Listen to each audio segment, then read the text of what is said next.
Tamsi skalda jūsų kiemui suteiks modernumo ir prabangumo, šviesi jūsų kiemą padarys jaukų. Dažnu atveju žmonės, matydami, kaip pavyzdys skalūną, kuris ypatingai derinasi prie namo fasado, tačiau aplinkoje jisai ne visada mums tinka, nes šviesios spalvos, kaip mūsų atveju šviesiai pilka, ypatingai gerai pabrėžia augalo formą, struktūrą ir spalvą.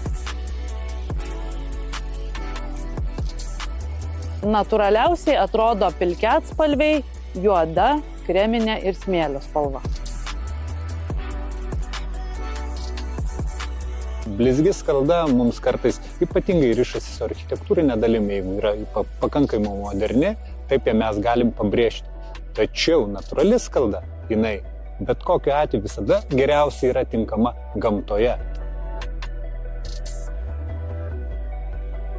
Prieš naudojant skaldą keliams ar takeliams reiktų apsvarstyti, ar ji netrukdys jūsų kasdieniniam gyvenimui ir derės su jūsų aplinka.